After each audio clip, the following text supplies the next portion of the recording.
মা তারা ট্রেডার্স, যেটা কোন রকম গভর্নমেন্ট টেন্ডার ছাড়াই সে নিজে থেকে চলে এলো সামনে এবং স্টেটস পাবলিক ওয়ার্কস ডিপার্টমেন্টকে বুড়ো আঙুল দেখিয়ে ইনি আরজিকর মেডিকেল কলেজে মেডিসিন সাপ্লাই করতেন, এতদূর তো আমরা জানতাম। বিপ্লব সিং এটার ওনার, এতটাও আমরা জানতাম। কিন্তু আমরা যেটা জানতাম না সেটা হচ্ছে 1 বছরের মধ্যে আরজিকর মেডিকেল কলেজ থেকে 2 কোটি টাকার ব্যবসা দেওয়া হয়েছে এই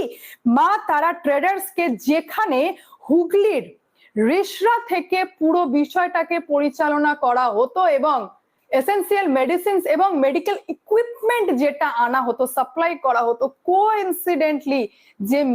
মেন এসেন্সিয়াল মেডিসিনস গুলো এই 1 বছরের মধ্যে সাপ্লাই করেছে এই মা তারা ট্রেডার্স, তা প্রত্যেকটাই